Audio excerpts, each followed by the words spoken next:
If the universe looks like it's fine-tuned for complex life, maybe there's a fine-tuner. Maybe it was fine-tuned for life. If you didn't have the electromagnetic force, you would have no bonding between chemicals. You'd have no light, and the list goes on. So you need all these sorts of fundamental principles have to be in place in order for life to occur. Wipe out one of those principles, wipe out one of those laws, no life. Okay, so he's saying that there's only one unique way for life to exist. This, of course, is purely speculative creationist tosh. To demonstrate this point, I'm going to go to the microscopic level of molecular dynamics. Shown is a molecular dynamics simulation of the bee-sting protein called melatonin. These simulations are routinely used and are very useful for the interpretation of experimental results and the predictions of microscopic behaviors of such systems. It's a well-established and mature field of chemistry. There's just one thing. There is no gravity whatsoever in these calculations, nor is there any gravity whatsoever in the more detailed quantum mechanical calculations. Gravity is about 1,000 billion times weaker than the electromagnetic force. It's an irrelevant factor in the molecular forces which determine molecular dynamics, which is why you can leave it out of the equation altogether. It's also notable that life is remarkably robust to the absence of gravitational fields, functioning almost as well on the Earth as it does in microgravity. Put simply, there is no reason whatsoever why you couldn't get life functioning perfectly happily in a universe with no gravity. There are just four forces that we are aware of. That's gravity, the strong, the weak, and the electromagnetic force. Now I've just shown that gravity is not necessary for the functioning of life.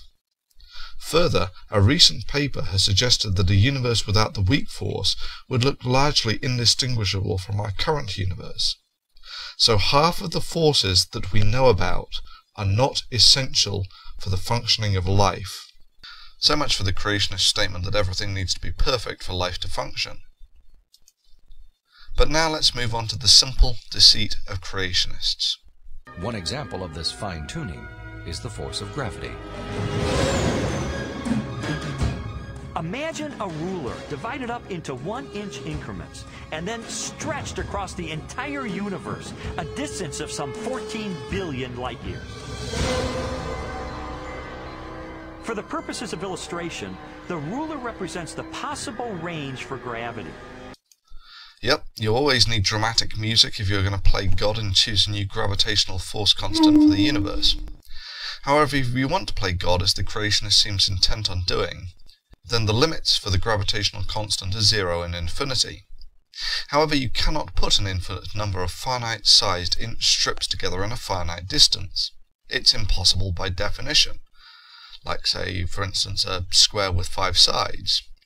What the guy is describing is simply mathematically impossible. In other words, the setting for the strength of gravity could have been anywhere along the ruler, but it just happens to be situated in exactly the right place so that life is possible. Now, if you were to change the force of gravity by moving the setting just 1 inch compared to the entire width of the universe, the effect on life would be catastrophic. Well, in fairness, the animation was neat and the music was fine. However, it's still pointlessly speculative mathematical nonsense. The creationist demonstrating that he doesn't understand mathematics is Lee Strobel, author of such books as The Case for Christ, The Case for Faith, and The Case for Our Creator. The title of these books and his gesturing are unsurprising given that Strobel's highest degree was not in physics, chemistry, biology, mathematics, or any other scientific discipline for that matter, but law. Yep, that's right, the creationist fielding the case for creation is a lawyer. Now at this point an inquiring mind will be asking, what is a lawyer doing making predictions about diddling with the fundamental force constants of the universe when he has no real scientific understanding of the one he currently lives in? In this sense, Strobel's mathematically impossible speculation on the gravitational constant has about as much academic credibility as a burger flipper lecturing a brain surgeon on cerebral aneurysms. The principal difference between lawyers and scientists is that scientists gain their reputation, or track record, based on what they can establish from the physical evidence and logical deduction.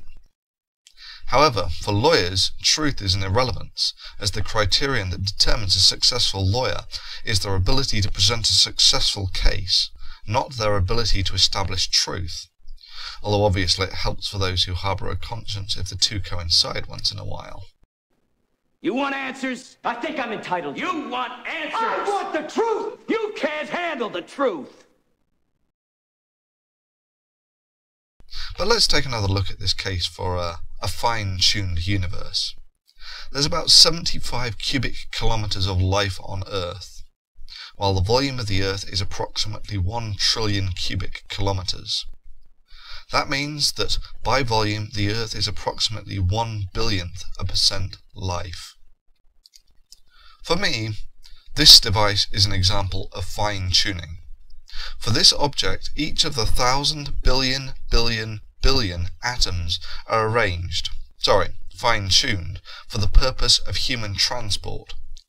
Now, if you found a rock of comparable size and found a fleck of iron in it the size of a pinhead, that's approximately the equivalent volume fraction of life on Earth, would you conclude that the rock was fine-tuned for the purpose of being a car?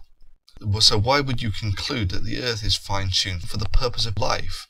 However, it's better than that, as the creationists in this video go on to argue that we are the only life in the Milky Way. Fantastic! The volume between us and the nearest galaxy is about 5 × 10⁵ cubic kilometres. That means that the creationists are happy to argue that something where you find one part in 10⁵ that works means that that object is fine-tuned for that purpose. Now, for the creationists to call this a fine-tuned universe for the purpose of life is like taking 1 billion Earths and finding a single iron atom on one of those Earths, and then concluding that these billion Earths are fine-tuned for a purpose. In summary, it is deeply unconvincing to try and argue that a universe which has essentially no life in it is fine-tuned for the purpose of life.